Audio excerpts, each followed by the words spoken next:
Welcome to the Sharpway Show. Very happy to see you this evening. It is 7 p.m. on the East Coast, which means, yep, you got to look at my mug. That's kind of how it works. I do make the rules, and that is the rule. So I'm glad that you are here with me today. Today, I want to talk about something that I think is very interesting and apropos, I think. Did I sound cool when I said that? So yes, I think it is because people have been talking about things like censorship and media narrative and misinformation and all those types of things. And how do we break through that? How do we get around that so we can actually hear what we want to hear and talk about what we want to talk about? Well, I have someone here who can give us some insight and maybe make us laugh, maybe not, but still, either way, give us some insight if at all possible. He is a video journalist who focuses on comedy. So that's a good thing, right? His name is Matt Orfalea. How are you, sir? Hey, Larry. Thanks for having me. I am glad to be here. Glad you're here. I'm sure we'll be able to laugh about some stuff, but well, my kind of comedy is video comedy. So unfortunately, stand-up public speaking is not my thing, but I'm going to give it a shot with you tonight. I love it. And if you want to follow some of his stuff, you may do so. Head on over to Twitter and follow him at what looks like Orf, but actually isn't. It's 0RF. So it looks like Orf, but if you're listening, don't type in ORF, type in 0RF to see him on Twitter, or you can watch him also on YouTube at actual ORF Orf. So either one of those will work. You can follow him on either of those two. So I guess the biggest thing I want to bring up here is you probably have seen, been paying attention, the whole idea of misinformation has been a big deal over at Davos, the WEF, all the heavy hitters who are self-appointed rulers of the world. They have decided that this is what we should be concerned about. But it isn't just that. And you've brought this up more than once. You're concerned, as am I, with not just whether it's misinformation or not, but what information is censored and not heard, or what narrative is carved. And you've had to have seen this multiple times, right? Seen the Davos talking about disinformation. Yeah. And it's not just that, it's, all the actors who are for censorship are talking about we have to censor because of disinformation. But I mean, it's completely backwards. Like that's how disinformation gets a hold of people, when you can censor the alternative views.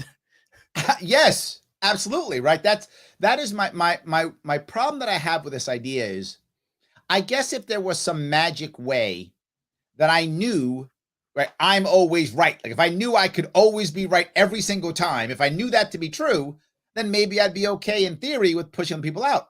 But no one is always right. I mean, I'm smart and I'm not always right. So clearly not everybody else is always right, no matter what, right? Yeah, and that's what's so attractive to the authoritarians about censorship, is because if you can censor everyone else who says something, to the contrary, you're going to be always right. You're going to look like you're always right. Well, but the funny part is, I think that was the goal. But in today's world, I feel like it actually doesn't work, because there are so many alternatives and so much niche media and so many small groups of people who gather together in other areas, that while I can try to censor everything to show that I'm the only guy and I'm smart, in reality, that comes out. I mean, all this that happened with COVID, all this that happened with elections, right? All that stuff, it came out anyway. I mean, later, obviously, right? They were able to delay the pain. I think that's true, but they don't end it. And isn't it actually worse after, or no? After what? Sorry. Right. So I sit here and I say, look, everyone has to know that the only way to live is to drink coffee out of a cool Larry Sharp mug. That's it. If you don't do that, you're going to die. So I do that, and I preach that for 6 months, and people stop buying it. And if you don't have your Larry Sharp mug, people yell at you and get mad at you for not buying your Larry Sharp mug.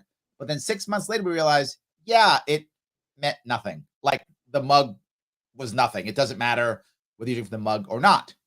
Don't I now look worse than if I just said, hey, oh, sure, I just want you to buy my mug. Like there's nothing special about it. I just would like you to buy my mug. Yeah. Aren't I worse off if I lied up front? Absolutely. Yeah. And again, but one solution you have is to censor people who will expose you. And that's what they're trying to do.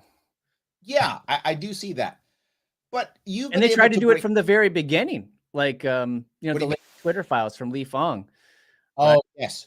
Pfizer, think tanks or nonprofits, they were, petitioning the social media companies, big tech, to censor people who, alleged bots for just Right. criticizing and asking very basic questions, like, if your vaccine is so important, like, will you donate it to the rest of the world?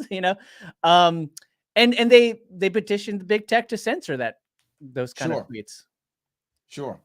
So, Yeah. but you've decided to use humor as a way of breaking through this, and sometimes even parody, but sometimes just humor. You've done both. And you've decided to use the medium of video, which can be challenging because, as you know, YouTube can also censor, right? Mhm. And YouTube is the biggest. I mean, when it comes to this, YouTube is the big boy on the planet. I mean, there's no question. I mean, there are others out there, obviously, the Rumbles of the world and the Rockfins, of course. But when it comes to just sheer numbers, I mean, YouTube is the big boy without question. Yeah. So you are on YouTube, but you're also on all the other things. You're on Rumble, you're on Substack, you're on blah, blah, blah. How does that work? Well, yeah, YouTube is the second largest search engine in the world, owned by the largest search engine in the world. And so, well, when I started, that was the only option, YouTube. That was the first. And I mean, I think it's important to be on there if you want to reach as many people as you can. But yeah, if you want to talk about anything controversial that matters, Yes. there's a really good chance you're going to get censored. I've been censored dozens of times, if you count, Facebook in addition to YouTube. And What does censoring yeah. mean to you? How does that work? Well, there's, obviously classic censorship is just deleting, Right. your words, your text, your video.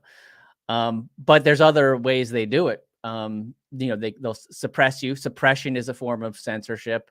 Sure. If you just talk about just topics, if they don't delete it, sometimes they'll just suppress you. Another form of soft censorship, I'd say, is demonetization. Oh, right. Because that's a very strong disincentive to talk about certain topics. And people, and it seems like, at least in the past, I haven't been able to, I'm not a coding analysis guy, but it seems to have coincides with traffic that your video gets. So if you're demonetized, you also get less traffic. Makes sense. Makes sense. Yeah. So look, that's a perfect segue.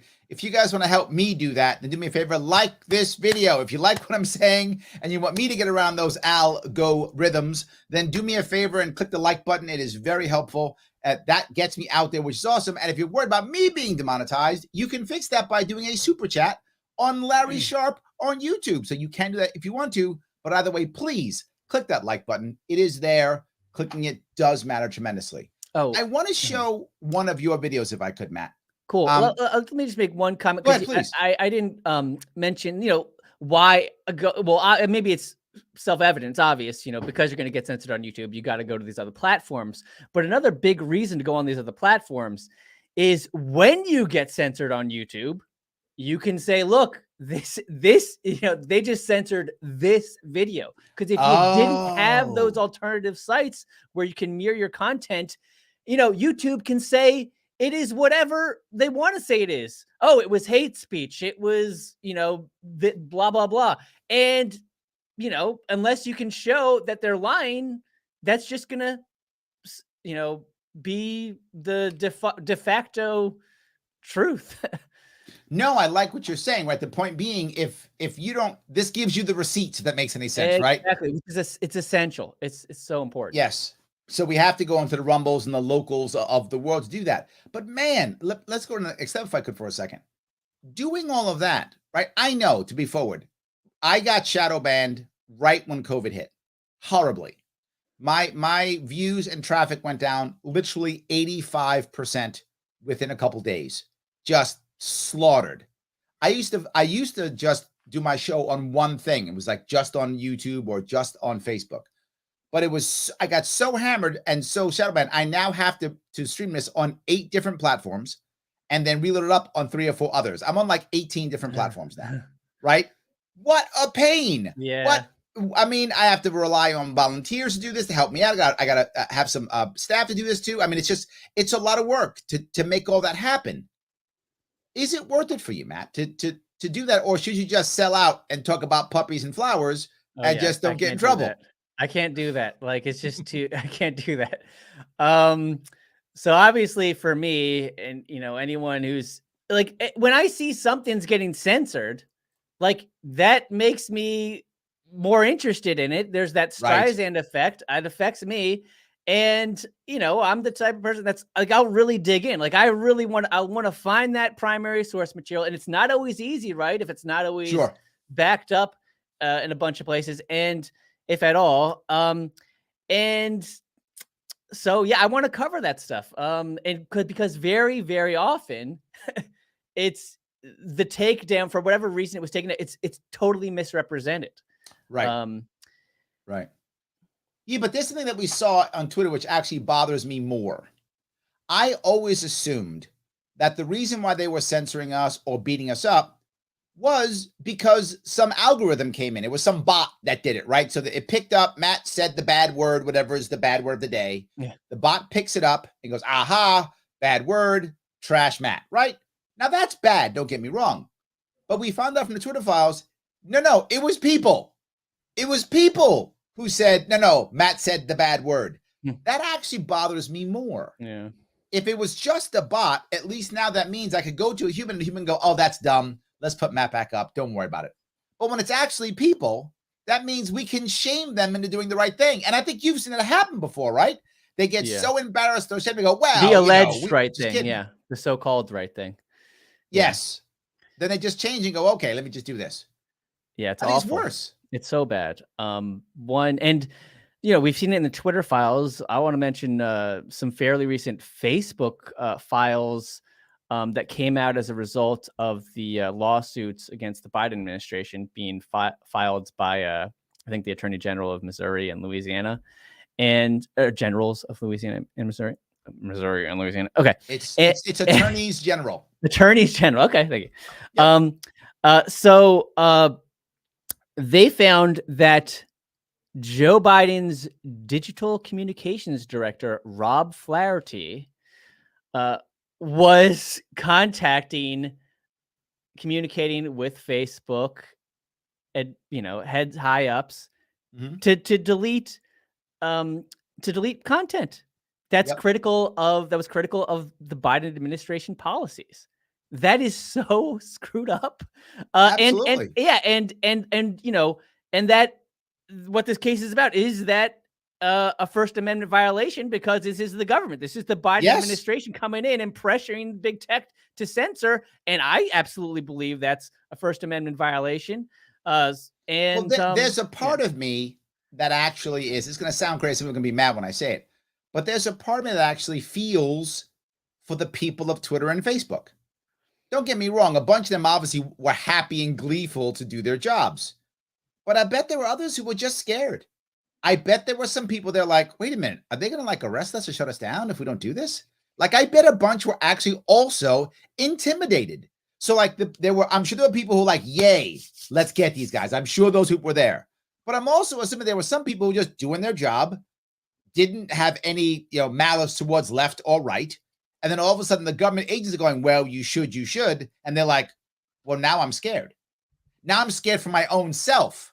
I better do what the government says, or I might get in trouble. Or what I think is even worse, I think the government's actually right because I trust the government, right? Yeah. To me, that's worse. Yeah. But either way, I feel like there had to be people there who were bullied or intimidated.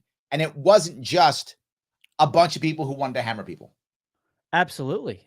Yeah, they were intimidated. Intimidated by potential regulation.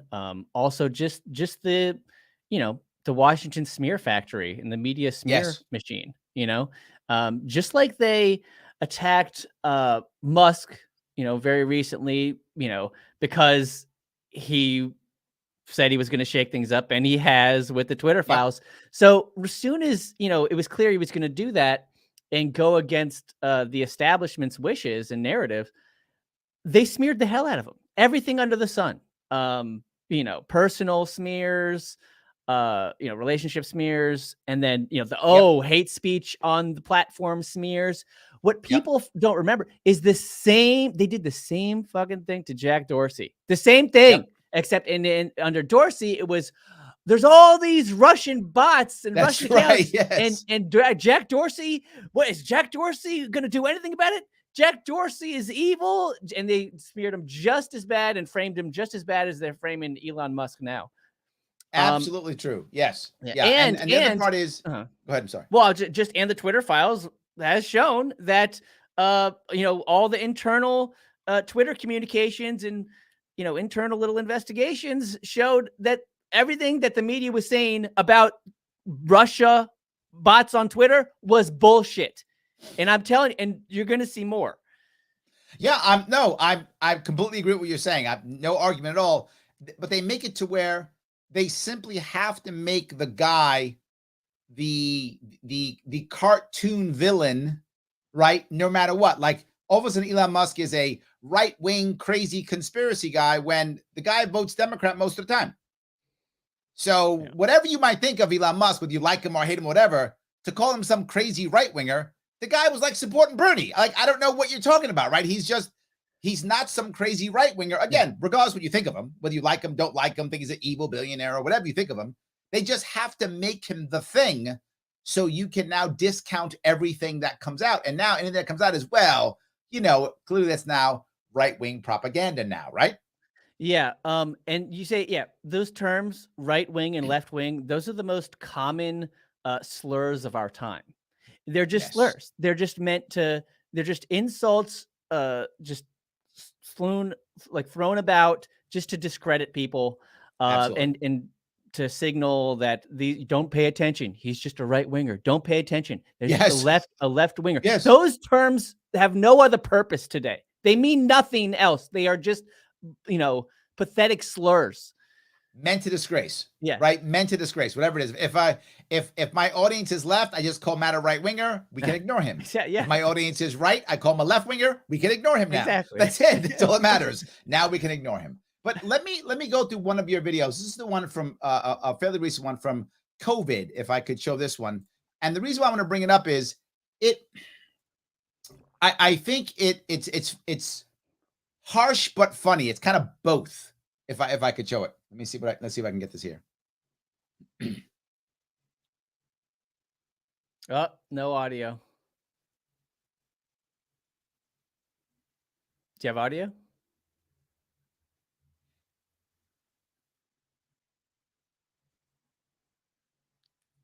I'm not hearing audio. Can you hear me, Larry?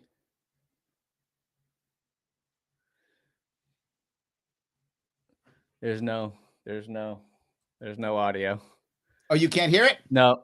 I think if you're playing it through the internet, people can. Let me. Oh yeah, let's hear if we have any. Let me try it again. Perhaps I made an error. Let me try it again. I may have made a mistake on this. Yeah, one. audio's out. Try. I think the problem is, if you know how to do it, I can. Hold on. Give me a second. I must have just made an error on my click. That's all. Oh, I see what I did. Yep, I see what I did. I have to go there and then there. Okay, yes, it's my error.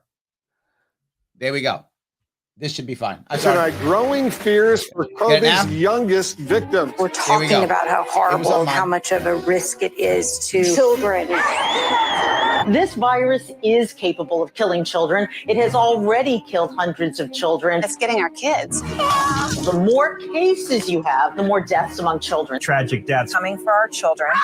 Kids are getting infected. Kids are getting infected. They're still getting infected. Literally hundreds of children were infected. Kids are in danger. They are vehicles of spread. Children spread the virus. It may be that children who get infected have long-term consequences. Parents of children of all ages should assume that even the smallest symptom could be COVID. Young children are being affected. This virus takes its toll on our children.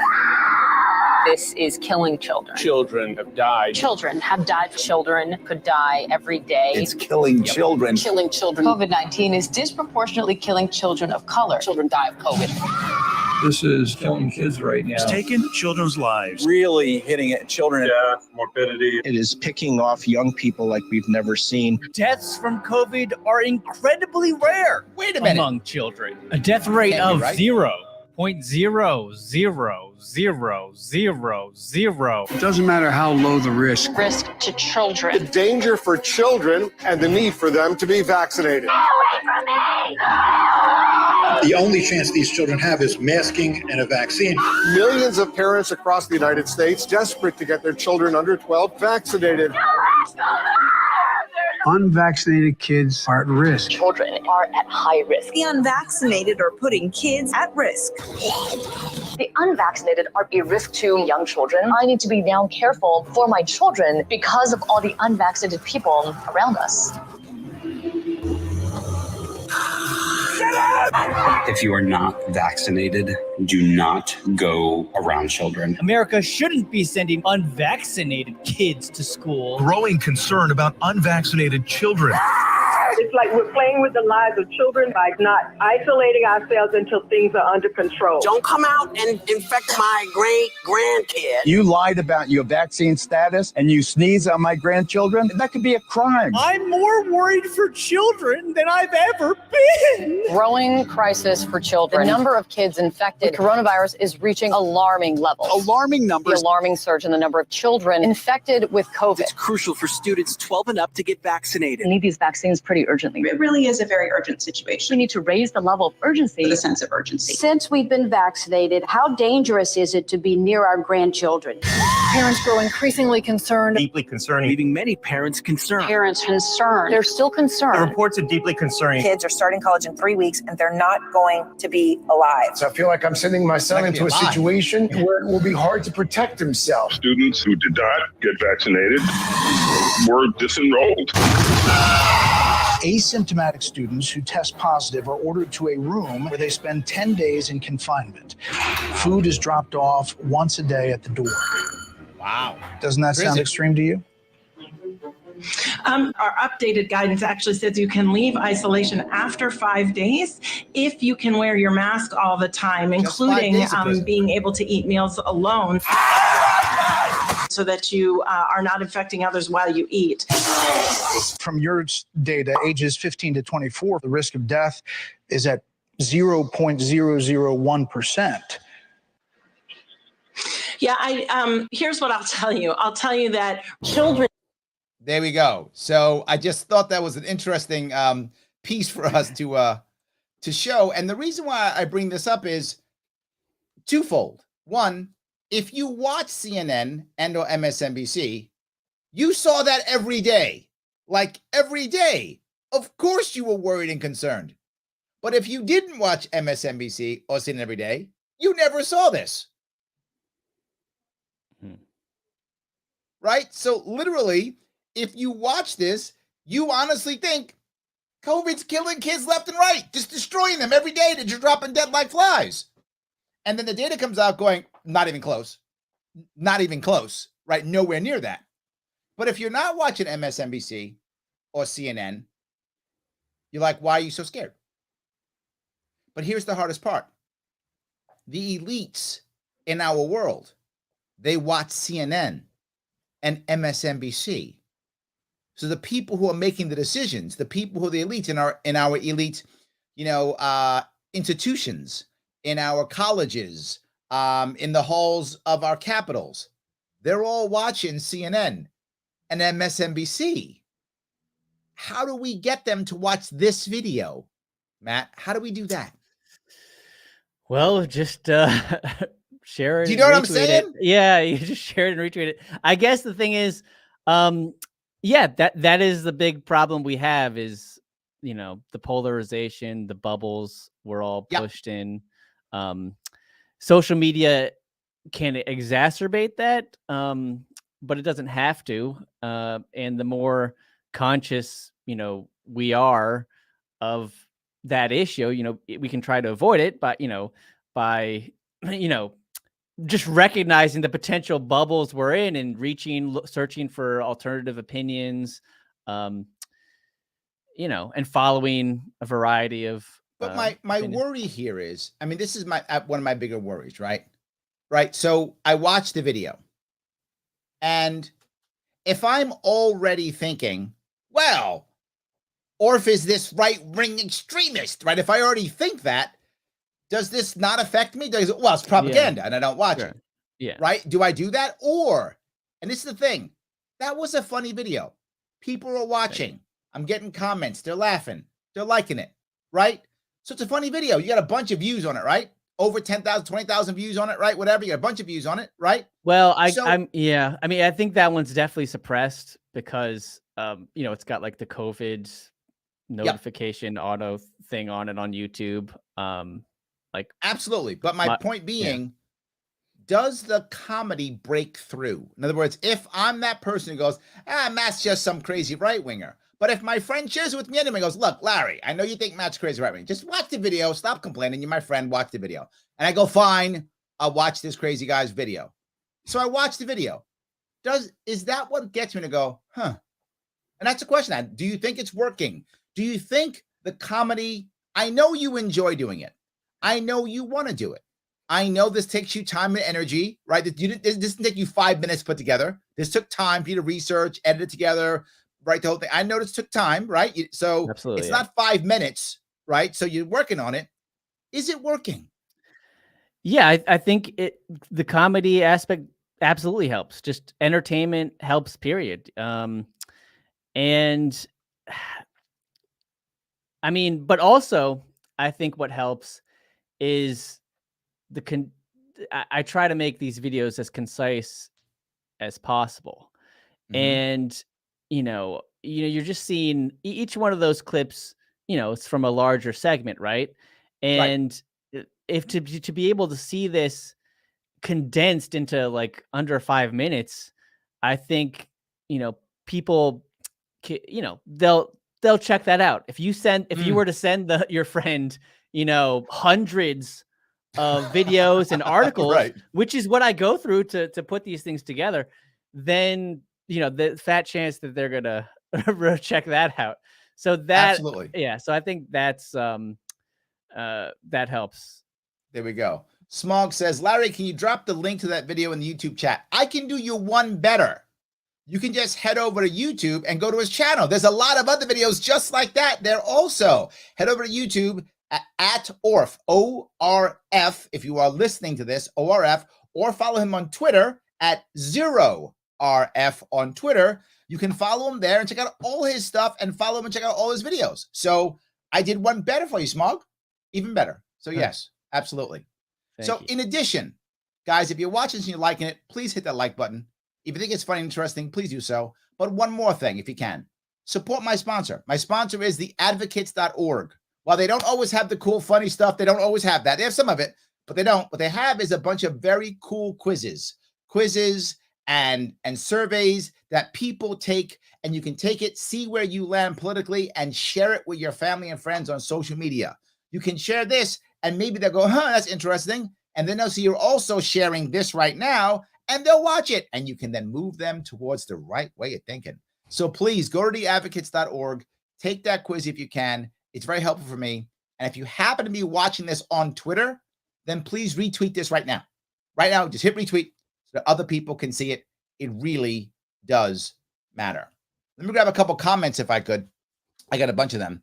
Small goes on to say, fiction often reveals what reality obscures. So I think you're right with your maybe condensing of everything into one.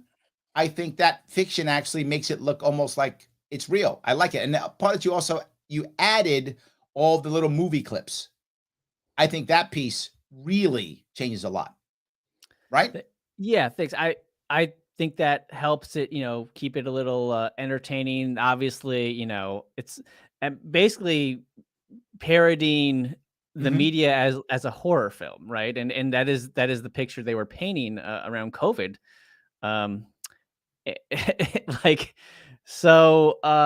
Which now don't get me wrong. Obviously, a lot of people died from it, but the majority of the population, it was never was never at risk of dying from this. Like 99.5% of the population. So, but that's not the picture. That's not the narrative at all. That wasn't the horror show that was shown on the media and in the newspapers. Yeah. Pete says, Democrats during COVID, we need the government to close these businesses. We have to stop the spread. Democrats when social media companies leak Trump's accounts. Well, the private business should be free to operate as it pleases. Pete's not wrong on that one. That's right. That's true. It's absolutely true. But let me go to the other point, though, right? Does parody then, if you're doing jokes, right, getting people to watch and laugh and enjoy, does it take away from the severity? I mean, COVID does exist. It's a real thing. It does kill people, right? Nowhere near to the level, obviously, of what they said. That's obviously clear. We know that now. But if you were, say, over 65 with a couple pre-existing conditions, you got to worry, right? For you, that's the plague. If you're in that demographic, it's the plague for you. So does parody or joking, does it take away some of the severity? I don't think so. I think when something is severe, all the more, helpful it is to laugh about it. Because what the hell else can you do? I mean, if really like, I want to laugh about it. Who wants to live a horror? You want to live in the zombie movie, or right. You think you prefer to laugh about it? Personally. Well, the thing I'd rather get to live in a comedy like Shaun of the Dead. Personally, yes. The thing I bring up often is the idea of Mel Brooks. Mel Brooks, obviously classic comedian from many years ago. I think he's still alive. He's like his 90s now. But he did movies like Blazing Saddles and History of the World Part 1, all those types of things, all those old classic, funny movies.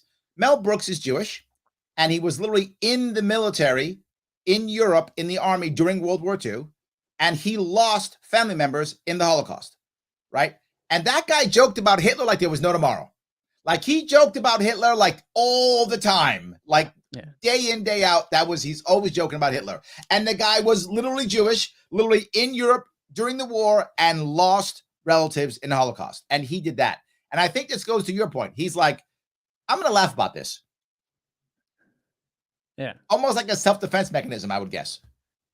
Yeah. It's just fun. It's just fun. It's just the right thing to, it's the natural and healthy fucking thing to do. And everyone's talking about health. You have to lock yourself out in a fucking closet for your health. No, I think it might be a little more healthy if we have a little laugh about this, even though it's horrible. Let's fucking laugh. And Mel Brooks, you brought up Mel Brooks. And, when I make these videos, and especially when I do use a bunch of movie clips, anyway, I've looked through a bunch of movies. I spent a lot of time just scrolling through the movies, and I found a great little Mel Brooks nugget in a Little Rascals movie. Actually, he just has one scene, and the Little Rascals go into the bank for a loan to rebuild their clubhouse, and he's just shooing them off, and they're like, "You can't treat people like this," and he goes, "You're not people, you're children." Anyway, that's very good. That is good. I like that.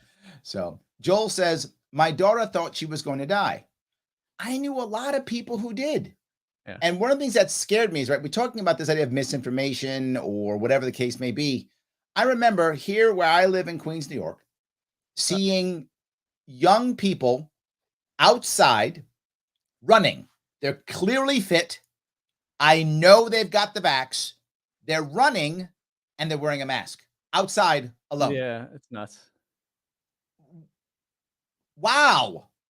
Like, wow. Right? Yeah. You're in your 20s, in physical shape, you can see. Sure, you got the jab for sure. You're alone. You're outside. You're running. You have a mask on. And it wasn't like I saw one of them. I saw many of them on a daily basis. And I thought, wow, it is crazy. It's crazy. I live in DC, and I see that a lot, and it is it's freaky, because it's not totally goes against the science. And I've literally seen people driving outside of NIH with masks on in their cars, alone in their cars. Yes, Yeah. absolutely. So that is, I mean, it's just like on a anyway. So that's pretty amazing. And I mentioned that Mel Brooks joke about you're not people, you're children. That reminded me of some clips that I didn't get to fit in to the video. Some ex-CNN expert is, fear mongering about all the hospitals filling up, and all these people and all people dying from COVID, and Jim Acosta interjects, "Yeah, children too." It's like, okay, Jim, thanks. Yes, children are people. Yeah, but he had to add children. Had to add that. Yes. Yeah, even, had to ask. I had to add it. Yes. Patty says, "I'm more worried about children being misinformed or indoctrinated." I agree. Right. That I am more worried about that also. I want my children to get it, right? To be savvy and to be smart and to think. That's what I want. Right. And I have kids, right? And I want them to be, dealt with. And sadly for us, when you have children, you have double peer pressure. Right? If it's just me, I have peer pressure on me. But when I have children, now it's what kind of father are you? Right. So I now have the double peer pressure. And then her, friends, parents. I get triple. Right. It's tough when you have kids. Absolutely. I don't know, Matt, do you have any kids? I don't. So you only got regular pressure. Well, but yeah. I mean, I have, yeah, I have experience being a kid.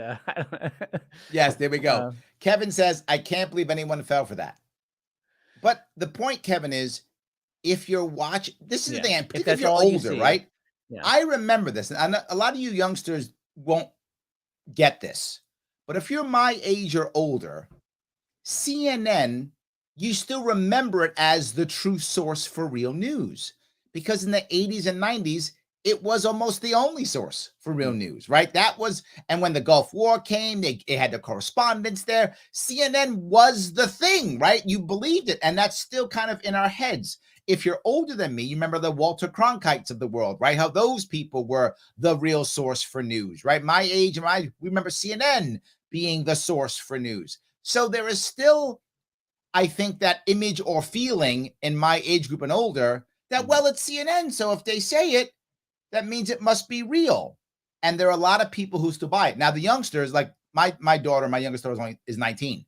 I mean, also is 19. She doesn't watch TV at all. So she doesn't care what CNN says.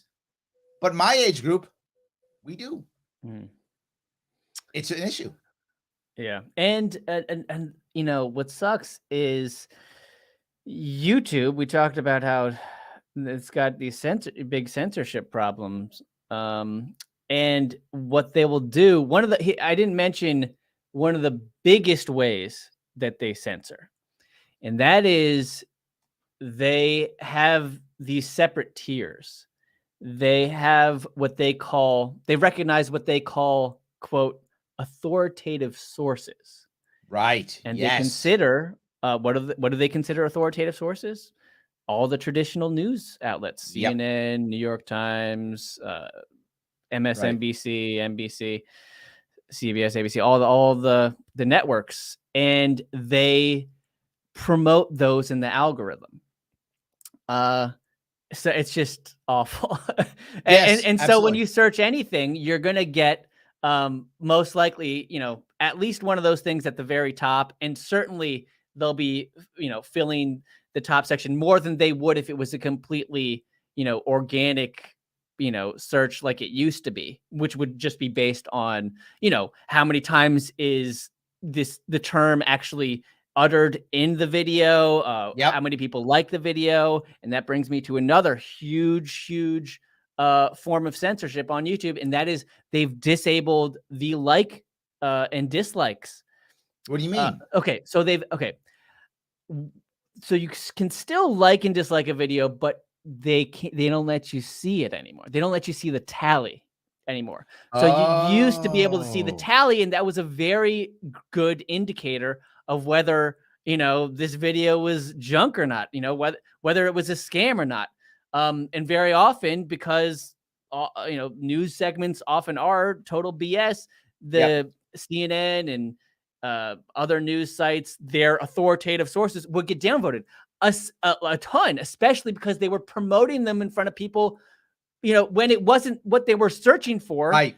And Absolutely. so they're getting all these downvotes. And so what was YouTube's solution to that? It wasn't, maybe this whole boosting authoritative sources system we have here is terrible and is a total failure. No, what they did was they disabled or muted, censored people from seeing the dislikes. Right. It's horrible. Got it. No, I get it completely. And then they said it was because they cared about you. And they didn't want your feelings to be hurt. Yeah, and they didn't point to one fucking example of a person complaining about dislikes. And they called them true. Yeah, they called it dislike attacks. They said, we have all these users who are, we don't want users to be victims of dislike attacks. And that's bullshit for so many reasons. Absolutely. And here is a huge one: is anybody already had the ability to just disable, likes and dislikes or comments on their video? Anyone could do that. Could already do that. And there's they just absolutely did it for everybody. Yes. It's total BS. And they didn't give you they didn't point to one person who was a victim of these dislike attacks. Not one.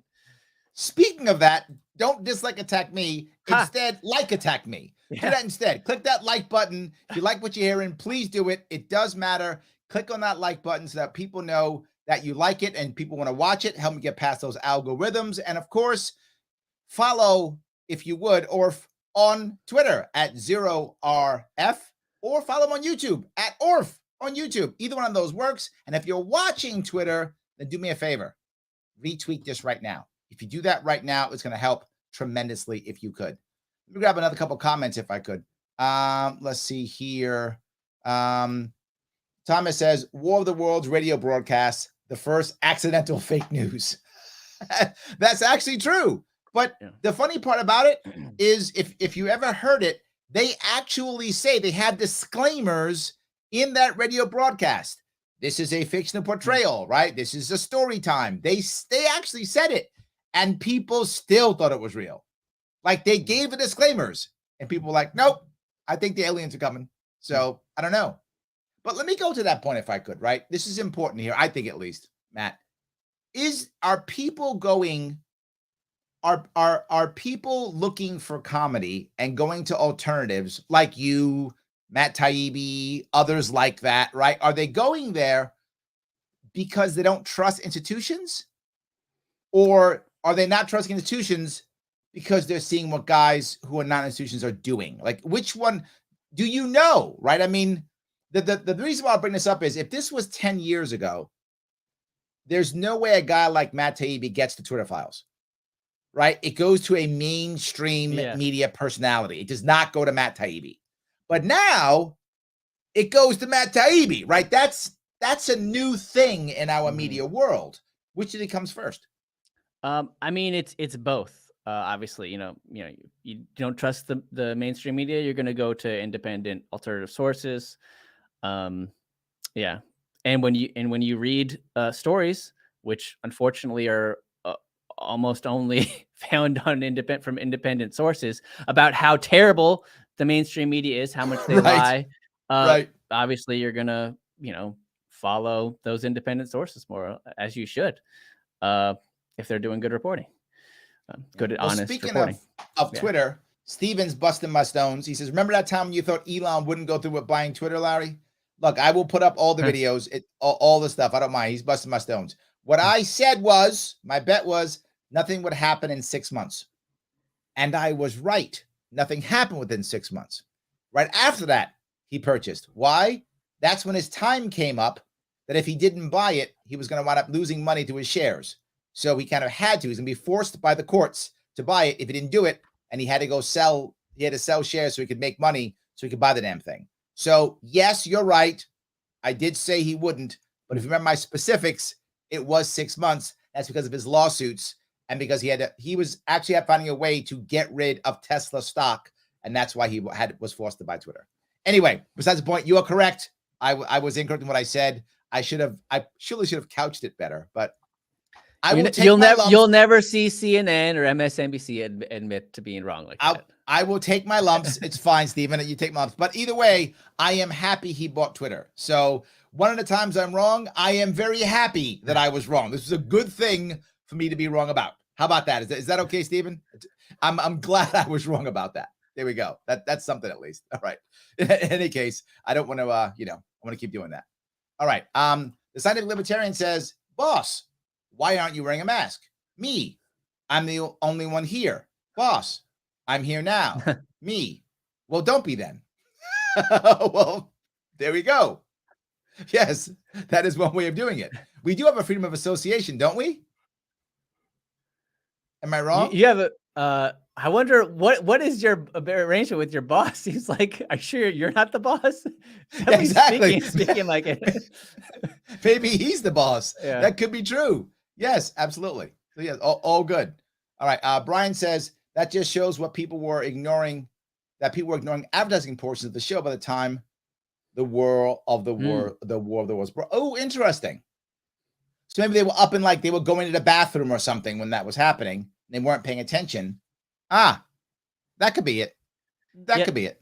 That is it is an interesting history. I remember listening to that, recorded broadcast years ago. Orson Welles, right? And correct. Yes. Orson Welles. That's right. Yes. And anyway, it's just funny because today the COVID broadcasts were some of them that exaggerated the dangers. Yeah, it was exactly like that. Just like a, I remember what drove me crazy. Show. Yeah. So bad that Democrats, if you poll them, they think that it's way more deadly than it actually is. 100%. Here's the thing I remember. I remember watching CNN and there was literally a body count up there. Number of COVID deaths just popping up. You'd see just dead, more dead, more dead. I was like, what? What are we doing here? If you're watching this, you've got to believe, my God, the world is ending. Yeah. All I do is see body counts, people dying. And the worst part is somebody, whoever that person was, some producer or executive producer said, it's a good idea. Why don't we keep a rolling body count in the upper right-hand corner of CNN 24/7? And we'll just keep it there. And people have to keep going back to see how many people died. And man, sadly, they were right. It actually worked. And they didn't care about the damage that was being done at all. Yeah. It's terrible. It's terrible. But they left out some really important context. And it's always interesting. I was always noticing how, the fact checkers, that's one of their favorite phrases, missing context. But they never fact checked any of these segments, news segments, articles that left out the crucial context that 99.5% of people were totally fucking safe. Right. Yes. Doom, death. Missing the context that most people are going to be all right. Yes. Well, there's a new thing now, and if you notice this, the way they're trying to figure out what was real and what wasn't. The problem is, I know this is true in New York. I'm assuming it's true across the country. They were overestimating COVID deaths. And the reason why wasn't because they were mean or nasty, is because there was money behind it, right? As they shut down the hospitals, New York State, and I'm assuming other states too, but I just know it happened in New York State, literally said hospitals, you may not do any other types of operations. You couldn't do the elective surgeries where the hospitals make all their money.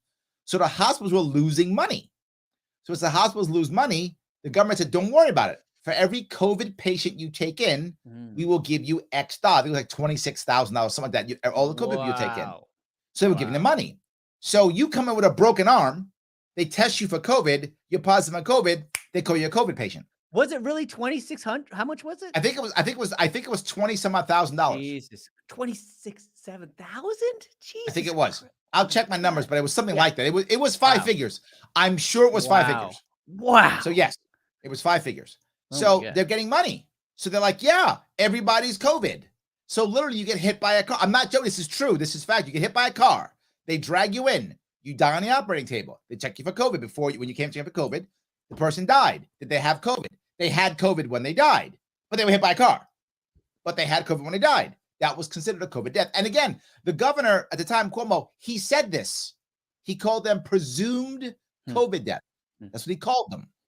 So we knew it was overblown. We didn't know how much it was. Was it 10%, 20%, 50%? We had no idea. Now we're figuring it out by doing what's called checking excess deaths, which is how many people die over the course of a given time, and then how many died more during the COVID time compared to other times, relative. And now we know, oh, okay, these are the actual deaths. And it's far lower, like far lower, because people used to die of the flu or of whatever, right? Hit by a car, whatever. So over the course of years, falling right? down the stairs. All these are real examples. Yeah, absolutely. So they look at excess deaths, and it's far less than it was, and no one spoke about that. And that's when I got shadow banned, when I was saying, look, the government is encouraging people to assign them as COVID deaths. These people aren't mean. They aren't trying to hurt you. They have to pay their bills. If they don't, could a hospital, again, this is New York State. I'm assuming other states follow the same thing. In New York State, if you decided to do the surgeries that the state said not to do, the state wouldn't pay you. So you had to do what the state said. So the state said nothing except COVID or emergencies. So they did. But they said if there are a problem, the COVID will pay you money to make up for it. So that's what happened. So everybody's COVID. And I don't think they lied. I'm going to be clear. I do not think the hospitals lied. I think they simply said, oh, did this person have COVID when the thing happened? COVID death. That's not a lie. The guy died and he had COVID. So that's what I think happened. And that system drives me crazy, right? That system totally drives me nuts. And I think it happened almost everywhere. So yes. So Joel says, yes, there was a motorcycle accident death from COVID. There we go. There we go. So I know you are trying to make things work here, Matt, worrying about the media. I'm always focused on the government. That's like my thing, right? The government sets this up. But let me go one step further here, though. What I noticed for most people who are doing the parodies, the Babylon Bee, people like Ryan Long, and many, many others, right? Many, many people. They tend to be anti-left, if that makes any sense, right? Like it's the left that's doing the wrong thing. Is this a thing? Is this a right-left issue? Or is it because of COVID that happened this way? Or is it really a right-left issue? Is what a left-right issue? This idea of fake news or bad narrative or censorship, right? Is censorship really a left-right issue? No, it is not. But unfortunately, it does seem to be more popular with the left and Democrats these days.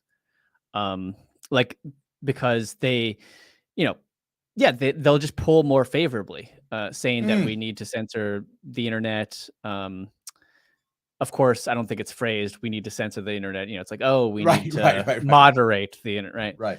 But that's my point you're bringing up is, again, Biden did it, but so did Trump, right? Both administrations tried to get Facebook and Twitter to do their bidding. Both tried. I think Biden was more effective at doing it, but I think Twitter files show both sides tried to do it. I feel like Biden was more effective at it, but both tried. But I'll go one step further. If you look at the far left, they also pushed a lot of the far left off too. They canceled a lot of them also. Am I wrong on this? Well, I mean, they're gonna anybody who's dissent, right? They're gonna want to get anti-establishment. Yeah, exactly. Now, because the censorship base is left wing, they're gonna frame it like, oh, we're just getting rid of right wingers. Got it. That's not true. And though I do want to correct you. I'm pretty sure at this so far, really what we've seen is the Biden was much more aggressive to get big tech to censor stuff. I don't think, I have no doubt that, we did see some efforts from the Trump administration, for example, to censor stuff, to make it seem like, to bring down the panic level, right? Because panic makes the administration look bad if people are all panicked. And so there was that effort to clamp down on that. But I believe there were a lot more attempts and requests from the Biden Democrats. was much more aggressive, much more effective. I agree. But my point was and that just by the both sides numbers would do too. it. More. Oh, sure. But yeah, sure. Biden was far more effective, far more aggressive. I agree. Yes.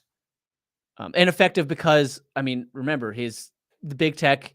I mean, in the first Twitter files, Taibbi pointed out that something like high 90% of Twitter's employees leaned, or at least the donations from Twitter employees were towards Democrats, political donations.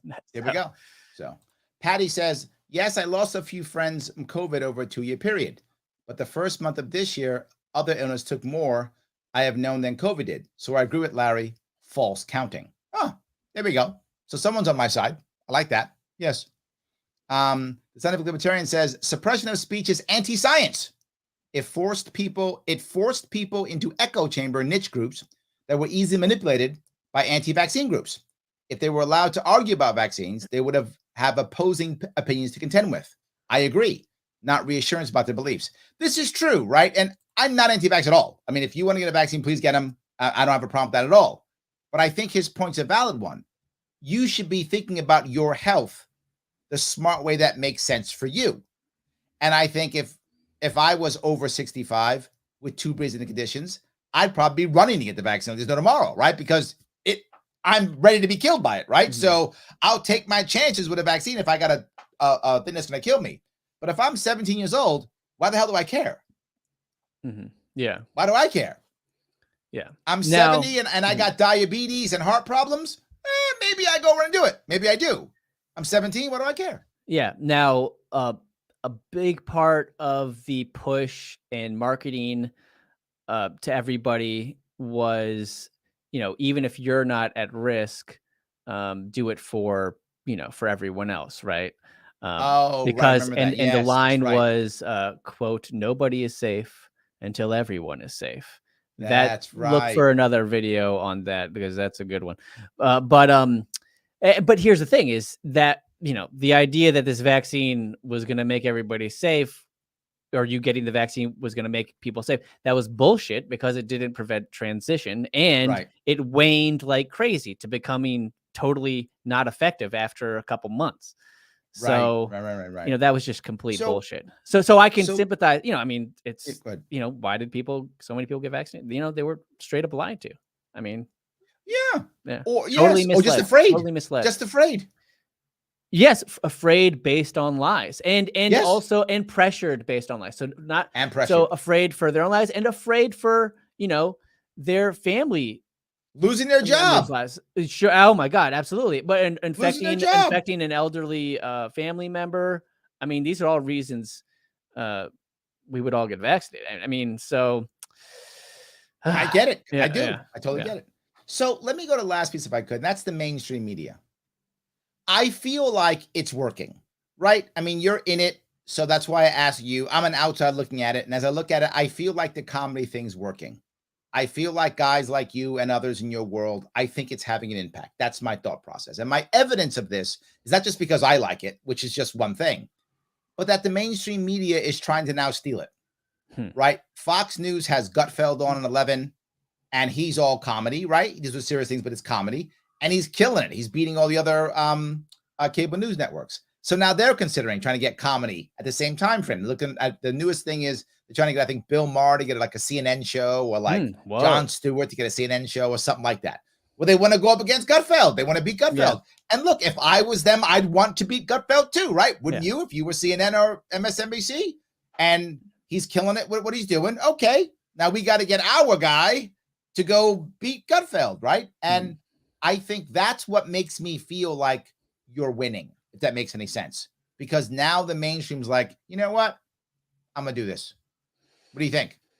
Well, I mean, comedy is always something people like. I don't think that's but CNN didn't have comedy, and neither did CNN didn't have comedy. MSNBC never had comedy. Fox Fox never had comedy either. Gutfeld is the first comedy show they had. Right? Fox News. I mean, Fox had comedy, but I'm sorry, Fox News. I apologize. Sorry. Yes, you're correct. Children, classic. Yes. Simpsons. I mean, right? Sorry, I meant Fox News. I apologize. We're talking about media, so I went right to Fox. I'm sorry. I meant Fox News is what I meant. Yes. Yeah. Sure. Before Gutfeld, Fox News didn't have any comedy shows. CNN and MSNBC still don't have any comedy shows. So now they're going there. Gutfeld Well, was the first. Yeah, I mean, their shows have always been a joke, though, Larry. So, That's true. Yes, it's accurate. And that's, yes, I mean, accurate. that's where I get my comedy from. It's like, That's true. You get a lot of comedy from MSNBC. I guess you're right. Yes. And CNN, absolutely. those are probably the two biggest sources. Yes. Well, you have a fan. Pete says, I'm now following Matt on Twitter. Welcome to the rebellion. There we Thanks, go. Pete. So, yes. So we got somebody. The Lunar Eclipse says, Larry, corporate censorship has to do with more money than politics. It's about silencing those opposed to status quo orthodoxy. Remember, Facebook took down anti-war content back in the day. You know, I think there is some truth to that, right? If I'm dropping millions upon tens of millions of dollars on advertising, and I'm mad because Matt's pissing me off with his goddamn videos, if I'm mad at Matt and I call up my YouTube marketing rep, who is, literally taking orders from me quarterly at 8 figures a pop every quarter, and I go, why don't we get rid of this Matt guy? I mean, I think they might act. Am I wrong? No, that happens. Yeah. I think he's right. Yeah. I think he's got a point. What did he right? say? What's the quote? He says that it has more to do with money than politics. And people want the status quo, right? If I'm selling this or I remember, this is years ago, there was a company called Kerr McGee. I don't know if they still exist, but this is probably 10, 15 years ago. Kerr McGee used to do advertisements on Sunday morning shows, like the shows where the politicians come on and talk about stuff. And Kerr McGee would do this. And he would say, why do I care? What Kerr McGee sells is offshore oil platforms. That's what they sell. Nobody watching CNN is like, man, I need some offshore oil platforms. I should buy some. Nobody's doing that. So why do you buy advertisement on those shows when nobody is going to buy your product who's watching that show, right? That's all done at a much higher level, only for certain oil companies. They already have relationships. Nobody, it's not why? And the goal was exactly what he's saying. It was to control the narrative, right? I'm now going to drop $10 million every month or every quarter, every year in advertising on CNN now. And if I don't want a certain, thought process on my Sunday morning show, which I've now bought, you should pull it off.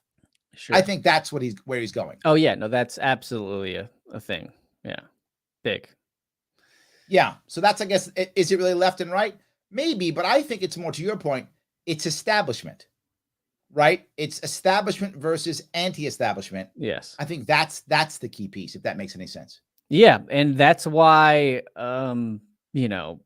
you mentioned that all these, the comedians today, the big ones, they're making fun of the left, but it's the established. They're the ones making fun of the establishment now.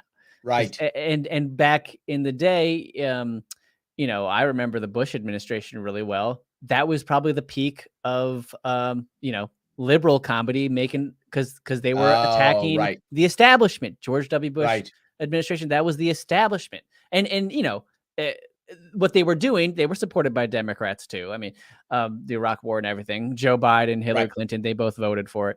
But yeah, that's what it's about. It's just, who's the bigger establishment authoritarians at the time, and they get the biggest comedy targeting them. So guys, if you like what you're hearing, do me a favor, click that like button. It does matter. Absolutely. And please support Matt. Follow him on Twitter at 0RF. Looks like Orf, but it's a 0. Or YouTube, Orf, actual ORF. You can do that right there on YouTube and watch what he's doing. Matt, is there anything that I've missed, something we should be bringing up that I didn't bring up? I can't think. I think we covered a lot. I'm happy to, touch on anything you or the viewers want to hit on before I head out. It's been fun so far. Thanks for having me. There we go. No, I appreciate it, guys. I want to say thank you so much for watching this evening. Thank you so much for listening. If you're listening it later on, I appreciate it. I hope you enjoyed what you're seeing. And if you do, please like it, share it, let people know. I will be back on tomorrow. I will see you all very soon.